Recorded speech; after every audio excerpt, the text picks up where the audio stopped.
Hello, मैं हूँ श्वेता सुरभि और आज मैं आई हूँ बिहारी शान के साथ आपके सामने।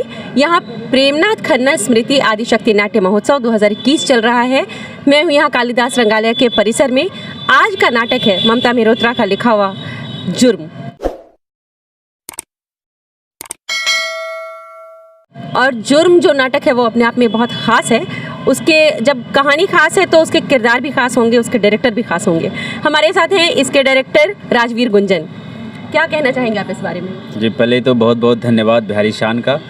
और कहना क्या है, ये कहानी ममता मेहरोत्रा जी का है और नाट्य रूपांतरण किए हैं ब्रह्मानंद पांडे जी ने। और इसका डायरेक्शन मैं कर रहा हूँ, राजवीर गुंजन। और इसमें मैं एक्ट भी कर रहा हूँ एज अ लीड। जॉन का कैरेक्टर है। और हमारे जो को आर्टिस्ट हैं वो आलोक गुप्ता, जो काफ़ी पुराने आर्टिस्ट हैं। और कहानी बेसिकली एक पुरुष प्रधान पे दिखाया गया है। कहानी में है कि एक जॉन जो कैरेक्टर है वो है कि उसकी वाइफ किसी के साथ उसका अफेयर चलता है और जिस वजह से वो परेशान रहता है तो कन्फेस करने जाता है चर्च में फादर से।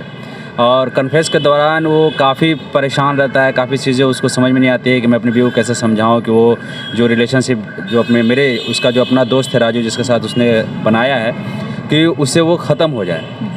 बट उसने अपने हिसाब से अपने रिलेशन को उसने तोड़ दिया है। अपनी बीवी को कह दिया है कि तुम मुझसे मिलोगे नहीं, सारा कुछ। लेकिन बाद में रिवील होता है कि खुद जॉन भी अपने ही दोस्त के पत्नी के साथ प्रेम संबंध में फंसा हुआ है। और जिस वजह से फादर भी कंफ्यूज हो जाते हैं कि आखिर इसका क्या कर सकते हैं कि अगर जो बंदा पहले से कह रहा है कि मेरी बीवी उसके दोस्त के साथ है, खुद भी अफेयर कर रहा है उसी के दोस्त से। तो ये सब सारी चीज़ें हैं कहानी में। और अभी पूरा कहानी आपको नाटक देखिएगा तो पता चलेगा क्लाइमैक्स में।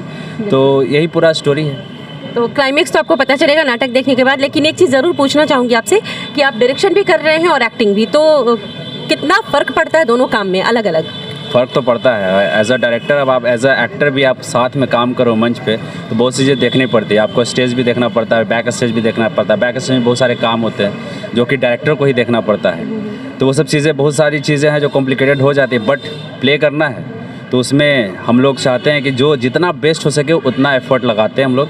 एज अ डायरेक्टर चीज़ों को समझते हैं, फिर इम्प्लीमेंट करके उसको स्टेज पे लाते हैं। और एज एक्टर भी मैंने बहुत मेहनत की इस कैरेक्टर को करने के लिए। सो जब आप प्ले देखेंगे तो आपको पता चल जाएगा। Thank you so much and all the best. और जुर्म की कहानी के जो कहानीकार हैं वो तो ममता मेहरोत्रा है, लेकिन इसका नाट्य रूपांतरण किया है जाने माने लेखक और स्क्रिप्ट राइटर हमारे साथ है ब्रह्मानंद पांडे जी। बहुत बहुत स्वागत है आपका। बहुत बहुत धन्यवाद आपका। क्या कहना चाहेंगे इस कहानी के बारे में और नाट्य रूपांतरण के बारे में? कहानी मूल रूप से क्रिश्चियन परिवार के पृष्ठभूमि समेटे हुए है। कहानी का घटनाक्रम तो काफ़ी छोटा है, जिसमें क्रिश्चियन समुदाय के परंपरा के अनुसार इसका जो नायक है जॉन, यह अपने गुनाह को कबूल करना चाहता है। पुजारी जो मुख्य पादरी होते हैं, फादर, उनके सामने, जैसा कि परंपरा रही है क्रिश्चियन में। और ऐसे कहा भी जाता है कि अगर आप अपना गुनाह कबूल कर लें तो मन हल्का हो जाता है। और उस विशेष समुदाय में यह प्रथा है और इस बात की मान्यता है कि ईश्वर उसे माफ़ भी कर देता है। जॉन के दिल पर भी एक बोझ होता है जिसे वह साझा करना चाहता है फादर, जिसको कन्फेशन कहते हैं उन लोग की भाषा में। वह फादर से कहता है कि उसकी पत्नी ने गुनाह किया है और पत्नी का गुनाह यह होता है कि वह कहता है कि उसका बड़ा एक करीबी दोस्त के साथ उसका अवैध रिश्ता स्थापित हो गया है, जिसके चलते वह कहता है कि वह धोखेबाजी हमारे साथ कर रही है और मैं उसे तलाक मैं छोड़ दूँगा। फादर उसे समझाते हैं, लेकिन बड़ी विचित्र बात यह है कि बाद में इस बात का खुलासा होता है कि जिस चीज़ को लेकर वह अपनी पत्नी को धोखेबाज कहता है, वह खुद भी धोखेबाजी कर रहा होता है। उसी दोस्त की पत्नी के साथ उसके भी नाजायज़ रिश्ते होते हैं। तो एक बड़ा ही द्वंद्व यहाँ पर दर्शाया गया है कि एक ही चीज़ एक के लिए बुरी और एक के लिए अच्छी कैसे हो सकती है। फादर के समझाने पर, जो पुजारी हैं, पादरी हैं, उसके समझाने पर कि तुम्हारी गलती नहीं है, वह ये बात मान लेता है और यह कहता है कि अपनी पत्नी को मैं समझा दिया हूँ, उसे मना भी कर दिया है मैंने, नहीं तो मैं छोड़ दूँगा। लेकिन अपने प्रेम संबंध को वह भूलना नहीं चाहता है। यहाँ तक कि वह यह भी कहता है कि वह दोस्त की पत्नी है, उसके बच्चे की माँ भी बनने वाली है, लेकिन वह कहता है कि मैं किसी भी कीमत पर भूलूंगा नहीं। यह द्वंद्व स्थापित किया गया है इस नाटक में, जो आप देखेंगे और इसका आनंद उठाएंगे। तो ये तो हुई नाटक की बात। आपसे खास तौर पर पूछना चाहूँगी एक स्क्रिप्ट राइटर के तौर पे कि एक कहानी लिखी जाती है तो राइटर जो है वो अपने हिसाब से कहानी लिखता है। जब आप उसको संवाद में ढालते हैं तो क्या उसका मूल कथानक कहीं बदलता भी है या बिल्कुल हूबहू से लाने में किस तरह की परेशानी होती है? जहाँ तक मेरी व्यक्तिगत राय है, मैं चाहता हूँ और मैं मानता हूँ कि मूल कथानक को बिना छेड़े ही नाट्य रूपांतरण होना चाहिए।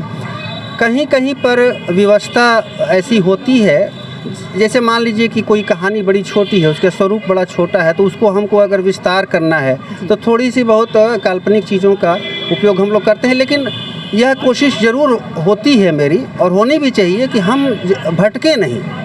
यह विस्तार हो सकता है, उसमें हम कुछ अपनी कल्पनाओं का समावेश कर सकते हैं, लेकिन ऐसा ना हो कि मूल मुद्दे से भटक जाया जाए। और मैं अभी तक जितना मैंने नाट्य रूपांतरण किया है उसमें मेरी यह पहली कोशिश रहती है कि मैं उस कहानी से ज़रा भी विचलित नहीं हूँ। विस्तार देना अलग बात है, कहानी को बदल देना अलग बात है, ये नहीं होना चाहिए। और मेरे ख्याल से ये एक संदेश है, एक मैसेज है कि मूल रूप से छेड़छाड़ किए बिना कितने अच्छे तरीके से आप उसके संवाद को लिख सकते हैं।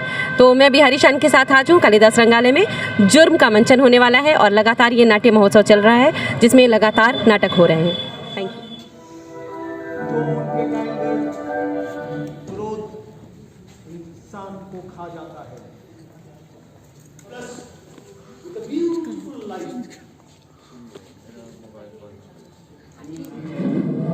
मेरा नाम आलोक गुप्ता हुआ। मैं इस नाटक में एक फादर का रोल कर रहा हूँ। फादर मीन्स पादरी, चर्च का। और मेरे पास एक बच्चा आता है परेशान सा, उसको मैं काउंसलिंग करता हूँ, वो मेरे साथ कन्फेशन में बैठता है।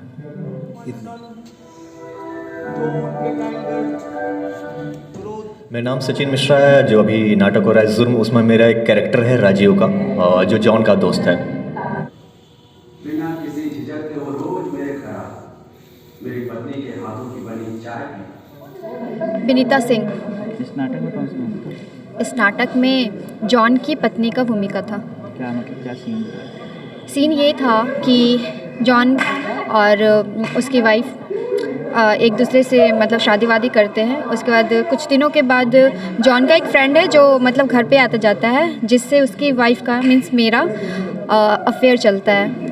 और ये बात जॉन को पता चल जाता है। जॉन को मतलब बुरा लगता है, तो वो उससे बोलता भी है अपनी वाइफ को कि तुम यहाँ से मतलब उसके साथ चली जाओ। तो उसकी वाइफ नहीं जाती है। तो और यहाँ पे सबसे बड़ी बात यह है कि जॉन की पत्नी का जिसके साथ अफेयर चल रहा था, तो उसका जो फ्रेंड था उसके साथ ही अफेयर चल रहा था उसकी पत्नी का, और जॉन का अफेयर स्टार्ट हो जाता है उसके फ्रेंड की पत्नी के साथ। तो ये जो है क्लाइमैक्स है यहाँ का। और तो वो मतलब पति को बहुत ज़्यादा गुस्सा आता है कि मेरी पत्नी ऐसा मतलब किसी के साथ नहीं कर सकती, लेकिन वो खुद ही ये चीज़ कर रहा है।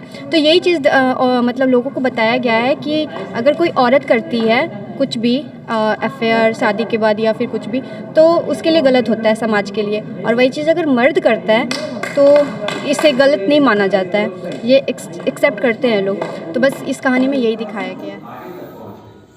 मुझे बाद में एहसास हुआ कि वो एक अच्छा अभिनेता था, क्योंकि वो मुझे काफी दिनों तक इस बात की खबर तक नहीं। मैं हूँ श्वेता सुरभि और आज ये जो नाटक जुर्म हुआ इसमें मेरा किरदार था लता का, जो जॉन के दोस्त की वाइफ है। तो जॉन का राजीव की वाइफ के साथ संबंध होते हैं और जॉन के राजीव की वाइफ के साथ, मतलब क्रॉस कनेक्शन है। लेकिन ये कहानी इस दोहरी मानसिकता को दिखाती है कि एक पति चाहे तो अपने दोस्त की वाइफ से संबंध बना सकता है, लेकिन अगर उसकी वाइफ का संबंध उसके दोस्त या किसी और के साथ है तो ये उसे बर्दाश्त नहीं होता। इसी दोहरे मापदंड को दिखाती हुई ये कहानी, जिसमें लता की छोटी सी भूमिका मैंने की थी। तो ये एक मैसेज, एक संदेश जाता है समाज को कि अगर बात बराबरी की हो तो पुरुष अगर जो करता है तो स्त्री के करने पर उसे सहने की भी ताकत उसके पास होनी चाहिए।